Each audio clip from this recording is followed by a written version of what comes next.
Hello everyone, welcome to Headache Tutorial. My name is Apurv and today we are going to talk about the vocabulary. बच्चों, जब भी हम vocabulary सुनते हैं तो हमारे दिमाग में ऐसा आता है कि हम बहुत सारे वर्ड्स हमें याद करने रहेंगे। बहुत सारे वर्ड्स को हम कैसे याद करेंगे? vocabulary तो बहुत होती है, इतने सारे अगर वर्ड्स याद करेंगे तो हम कभी भी इंग्लिश में कमांड नहीं बना पाएंगे क्योंकि बहुत सारे वर्ड्स होते हैं। तो हम सब मानते हैं कि हाँ, vocabulary इज ह्यूज, बट इसको याद करने के लिए कुछ टेक्निक्स होती हैं, कुछ शॉर्ट फॉर्म्स होते हैं, कुछ ट्रिक्स होती हैं जिसके थ्रू हम वोकैबुलरीज को याद कर लेते हैं और धीरे धीरे वर्ड से फेमिलियर हो जाते हैं। तो वही चीज अभी हम कॉनोटेशन में पढ़ने वाले हैं बच्चों। आज हमारा टॉपिक है कॉनोटेशन। वो कॉनोटेशन क्या होता है हम एक्जैक्टली इसको समझेंगे और हम इसके थ्रू कैसे वोकैबुलरीज को याद कर सकते हैं। Let's see. Here we have the definition. बच्चों, कॉनोटेशन मुझे पता है कि बहुत कम लोगों ने इसका नाम सुना हुआ है, लेकिन इसका जो मेन हम जो यूज करते हैं, जो इंग्लिश लैंग्वेज में इसका यूज होता है, ये पॉजिटिविटी और नेगेटिविटी वर्ड्स की हमें बताती है। मतलब कुछ वर्ड्स ऐसे होते हैं जो पॉजिटिव साउंड करते हैं, कुछ वर्ड्स होते हैं जो नेगेटिव साउंड करते हैं और कुछ वर्ड्स होते हैं जो न्यूट्रल साउंड करते हैं। तो वो जो नेगेटिविटी पॉजिटिविटी वर्ड्स की हमें पता चलती है वो कॉनोटेशन से पता चलती है बच्चों। प्लस कॉनोटेशन हमें एक जगह और हेल्प करता है, जिन भी वर्ड्स के साथ हमारी फीलिंग्स जुड़ जाती है, हमारे इमोशंस जुड़ जाते हैं, वहां पे हमें कॉनोटेशन हेल्प करता है बच्चों। क्या होता है कॉनोटेशन? जिसके साथ हमारी फीलिंग्स और इमोशंस जुड़ गई। एक एग्जांपल देता हूं, आपको समझ में आएगा। हम हमारे घर को होम क्यों बुलाते हैं इन इंग्लिश? हम हाउस क्यों नहीं बोलते हो? लेकिन जब हमें पता है कि हाउस और होम दोनों का मीनिंग स्ट्रक्चर ऑफ कॉन्क्रीट है, फिर भी हम हमारे घर को होम ही बुलाते हैं।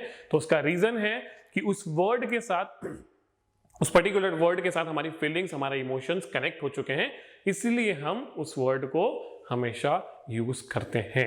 ठीक है। और यहीं पे अगर मैं बात करूंगा पॉजिटिविटी और नेगेटिविटी वर्ड्स की, तो पॉजिटिविटी और नेगेटिविटी हमें ऐसे पता चलती है। मान लो कोई ओवरवेट है, मान लो मेरे बारे में अगर बात करूं, अगर मैं आपको ओवरवेट लगता हूं तो आप मुझे क्या कह के बुलाओगे? फैट या फिर चबी? Chubby, exactly guys. तो वो चबी जो वर्ड है वो पॉजिटिव साउंड करता है कंपैरेटिवली फैट से। तो that's how we differentiate the words accordingly. ठीक है। Here we have some examples. ठीक है। Fat and chubby guys are already given you. Home and house. ठीक है। वन मोर नहीं, we have 8 more examples of connotation बच्चों। हमें ये तो क्लू मिल गया है कि हम कैसे डिफरेंशिएट करते हैं वर्ड्स को।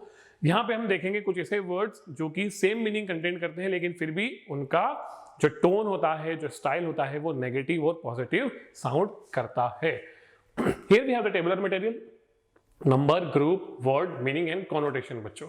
The first one is verbose and the second one is eloquent. If we talk about the verbose, the meaning of verbose is a negative. The word, I would say, the tone of that is a negative. और eloquent, the tone of eloquent is positive. verbose जो word होता है वो कब use होता है बच्चों? Containing more words than necessary. अब जो बच्चे होते हैं या जो लोग होते हैं, आपके जो कॉलीग है, आपके जो मैथ से फैमिली मेंबर है, XYZ है, अगर आपको लगता है कि they are containing more words than necessary, it means कि अगर आपको ऐसा लगता है कि वो जरूरत से ज्यादा बोलते हैं, जरूरत से ज्यादा बात करते हैं, इतने में उनका काम हो जाना चाहिए, बट वो इतना नहीं, वो इतना वर्ड यूज करते हैं, तो दे ऑल आर वर्बोस।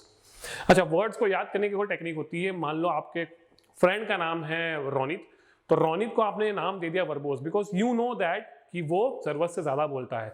तो वर्बोस अगर आपने किसी को असाइन कर दिया है वर्ड, तो आपको बहुत इजीली वो याद हो जाएगा। यहीं पे अगर मैं इलोक्वेंट की बात करूंगा तो it sound so positive, because eloquent जो वर्ड है वो यूज होता है जब हम विविडली और मूविंगली एक्सप्रेस होते हैं, मतलब हम क्लियरली और डिफाइनली हम किसी चीज को बोलते हैं, कॉन्साइसली जब हम बोलते हैं तो हम इलोक्वेंट वर्ड यूज करते हैं। ठीक है। तो ये दोनों पर्सन्स को इंडिकेट करते हैं word. Verbose is a negative one and eloquent is a positive one. So that's how we differentiate the words accordingly. Here we have some more words, stench and aroma. So stench or aroma means negative or positive. Stench is a negative, a bad odor or scent. Aroma is a positive, a pleasant or a savory smell.